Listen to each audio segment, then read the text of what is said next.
Hello everyone, welcome to my channel. I'm really excited to bring you today's video.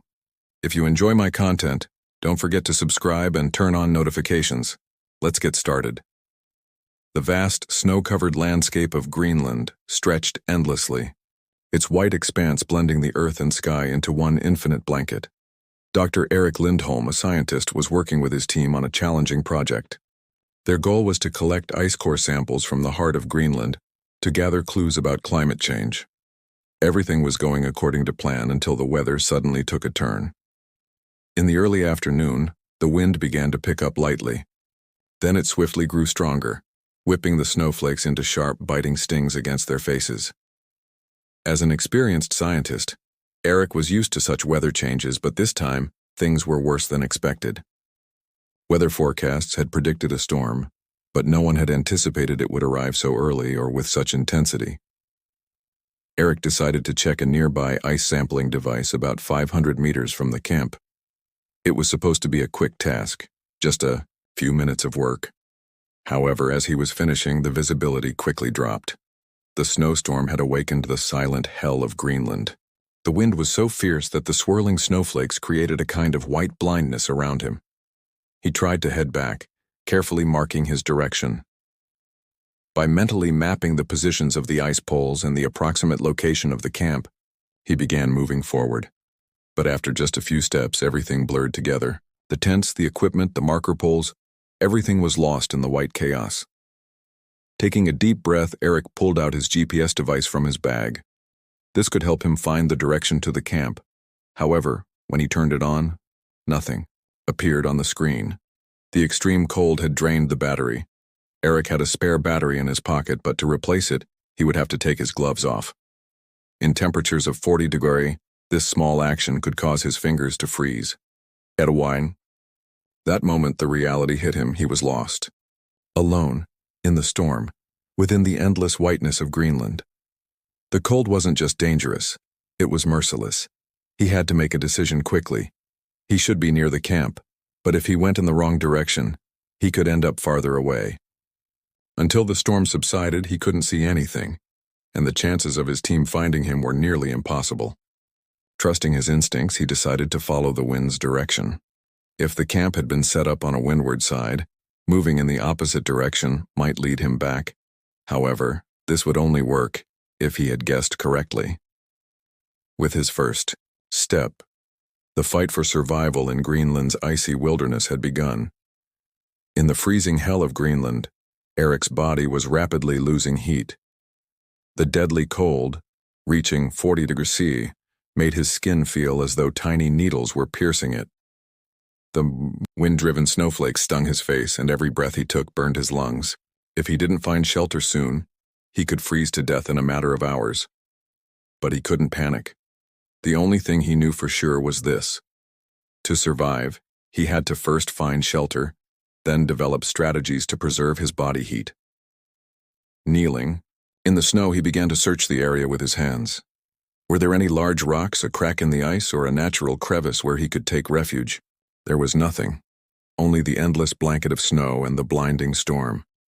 That's when he decided to dig a snow tunnel. The ground underneath the snow would be a bit warmer.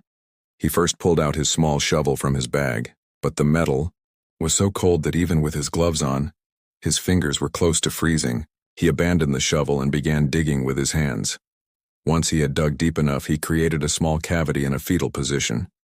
He partially covered the entrance of the tunnel to reduce the wind's entry. At least now he would be protected from the lethal gusts. The next step was to preserve his body heat. He quickly assessed his clothing. He had on thermal underwear, an insulated jacket, a waterproof coat, thick pants, thermal socks, and fur-lined boots. But these clothes wouldn't keep him warm if he stayed still. He had to keep moving to boost his circulation. He wiggled his toes and fingers continuously, occasionally drawing his legs close to his chest to keep the heat in his core. However, there was a problem: fatigue.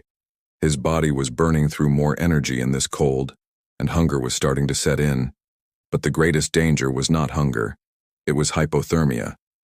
If his body temperature dropped below 35 degrees C, losing consciousness would be a matter of time. Even worse, in the final stages of hypothermia, a person feels as though they are burning and instinctively starts to strip off their clothes.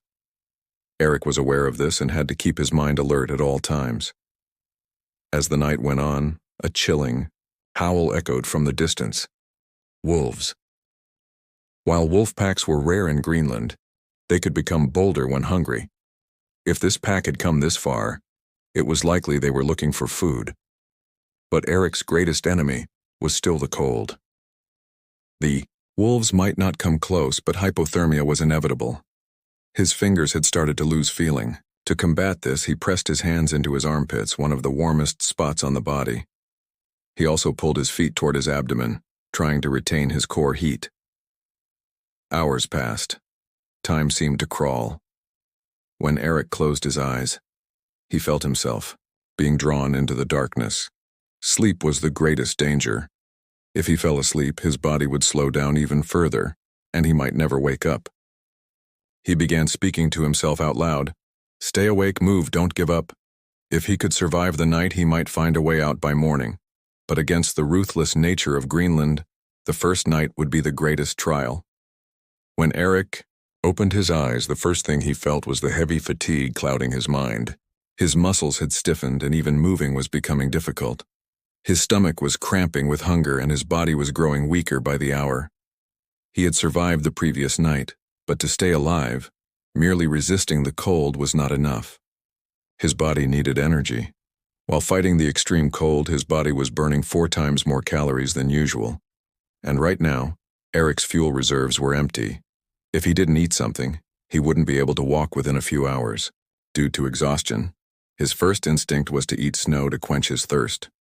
He took a few handfuls of snow into his mouth, but he immediately realized his mistake.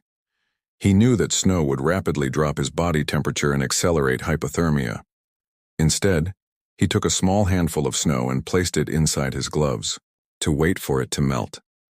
Drinking it when it warmed up would be safer. Now the real challenge was finding food. He scanned the surroundings carefully. There were no plants, no animals to hunt. There were no trees, not even a bird in sight. The endless whiteness seemed to have swallowed all life. But Eric wouldn't give up. He decided to set a trap. He had no hunting equipment, but he could apply a simple trap he had learned during survival training. He carefully unraveled some threads from the inside of his jacket, using them like fine wires. He tied them together to create a small loop. The loop was designed to tighten around the neck of any animal that passed through it. Now, the important part was placing the trap in the right spot. As he continued to search the area, he noticed a small depression just beneath the ice. He approached it and examined it carefully. Tiny footprints. Something had passed through here. This was a great opportunity.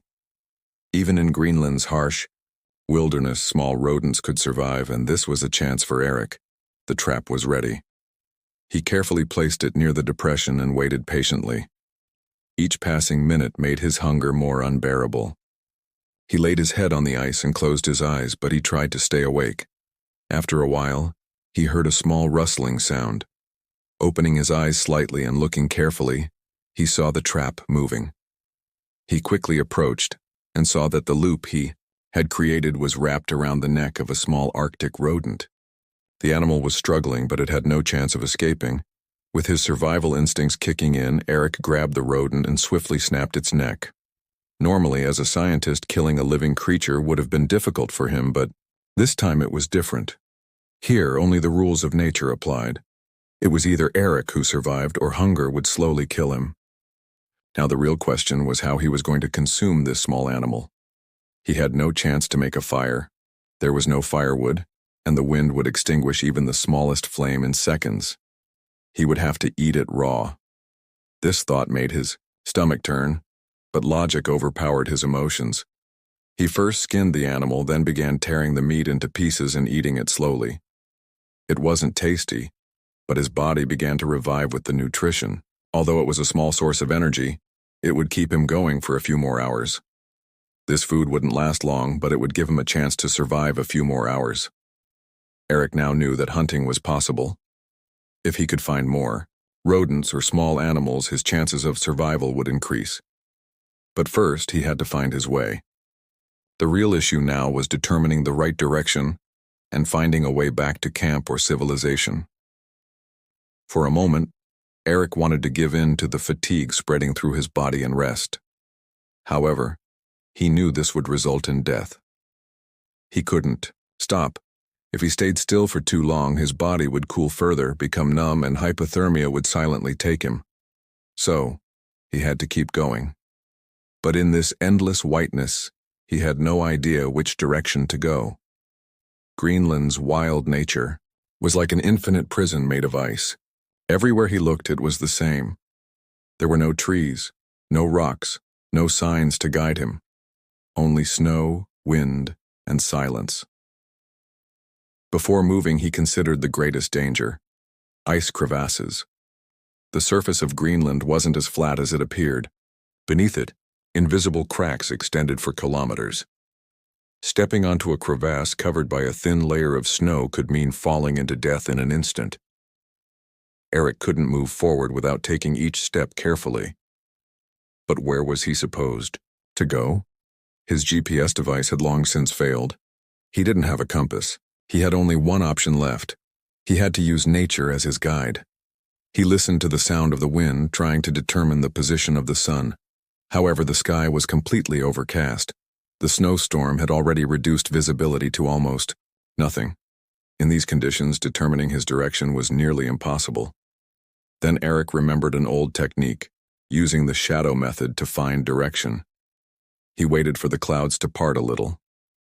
After a while, a faint light began to illuminate the sky.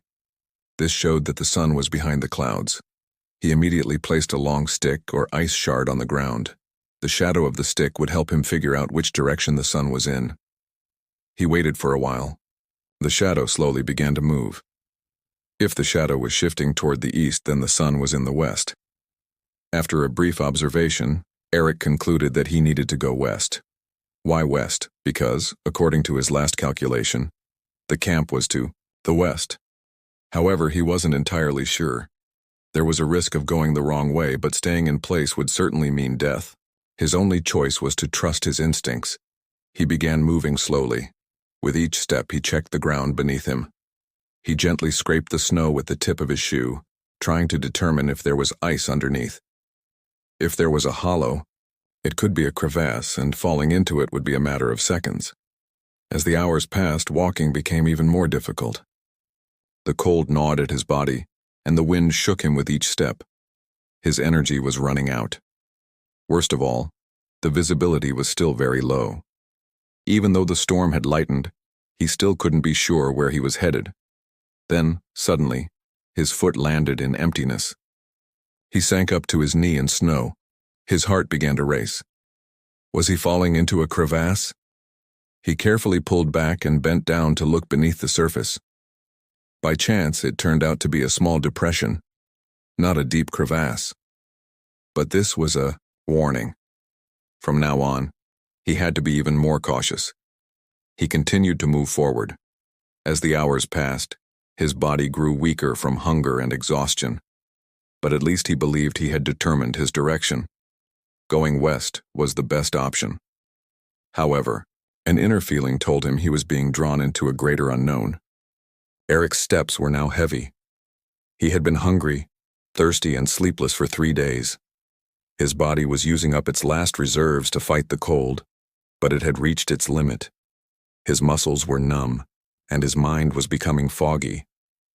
On the first day, despite his energy running low, Eric was still able to move with control. By the second day, hunger and cold began to push his body further.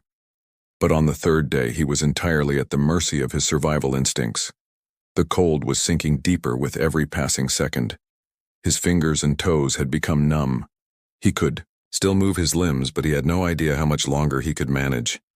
His greatest fear was that when his body reached the freezing point, he would begin to undress instinctively. In the final stages of hypothermia, the brain would cause an illusion of excessive warmth in the body, leading the person to strip off their clothes. And now, these symptoms were slowly starting to show. As Eric continued walking, His eyelids began to grow heavier. Blurred images appeared in front of his eyes. At first he thought it was just fatigue, but then stranger things began to happen. He saw a light in the distance. It looked like a campfire. Then, a voice came from closer. "Eric, we're here." A wave of hope rose inside him. Had his team found him? But the logical part of his mind was telling him it was a trick. This was a frozen desert. Who could possibly have a campfire here? His mind was deceiving him. He began to see the faces of his team calling out to him. They were there, smiling. A warm tent, fresh food, and hot tea, all just a few steps away. Suddenly his body began to move on its own. He was walking toward them, but something felt wrong. His steps grew heavier, his breath short. With the last bit of sanity left in him, he put his hands to his face and slapped himself. The vision instantly vanished. There was no campfire, no team, no warm tent. It had all been an illusion. This was the greatest sign that death was closing, and if he didn't do something immediately, his mind would shut down completely, and he would surrender to the cold. He collapsed onto his knees. His strength had faded so much that even moving was a struggle. His heart was slowing and his breath became irregular. At that moment, amidst the howling of the wind, he heard a sound, a motor. He lifted his head, but his eyes couldn't fully open due to the weight of the snow. He wasn't even sure if the sound was real. If it was, it could be a rescue team. But if it was an illusion, then he was living his final moments. With one last burst of energy, Eric gathered all his strength, lifted his arms, and collapsed into the snow. As his eyes closed, the motor sound seemed to draw closer. Eric's body was completely numb. He had no idea when he had fallen or how long he had been lying in the snow.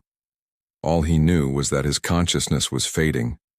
But that sound, the motor, was still there. Was it just a hallucination echoing in his head? Or was it really the sound of an approaching helicopter? There was only one way to find out. He had to summon his last bit of strength. He tried moving his fingers. He felt nothing. He wanted to lift his hands, but his muscles wouldn't obey him. His body had already started to give up, but his mind still wanted to fight. On the ground, just beside him, he noticed a small metal object half buried in the snow. It was probably a zipper that had come loose from his frozen clothes, or a small piece of equipment. He saw it as a sign. He could still do something. With all his remaining strength, Eric slowly reached for the metal piece.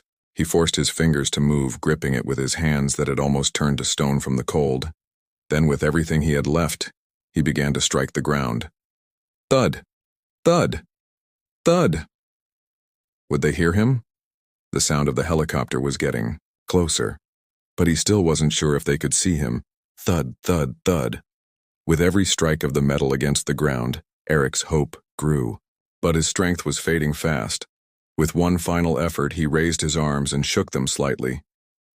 And then, the helicopter's spotlight swept across the snow. For a brief moment, he felt the light fall directly on him. Had they seen him? The helicopter slowed down. It hovered in the air for a few seconds. Then, a flare shot up into the sky. This was proof the rescue team had spotted him. He had succeeded.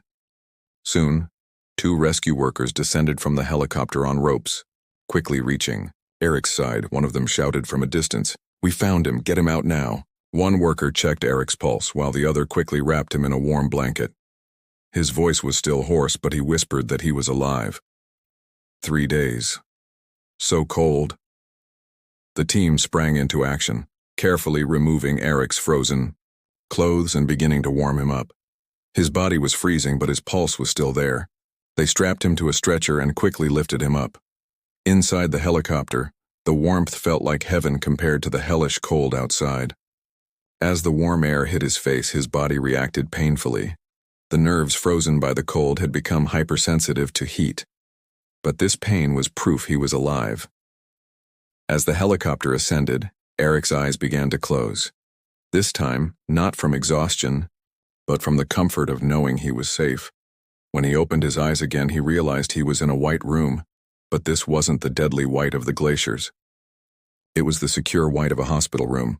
A doctor was beside him, speaking in a calm voice. "It's a miracle you're alive. You were exposed to -40 degrees for 3 days. If you had stayed there for just a few more hours, it would have been impossible to keep you alive." When Eric heard those words, the true weight of survival sank in. He had narrowly escaped death by just a few hours. What had started as a scientific expedition had turned into a battle with death. But his willpower, knowledge, and survival instincts had saved him. Now he knew. In this world, when faced with nature, the human mind and determination were humanity's greatest weapons.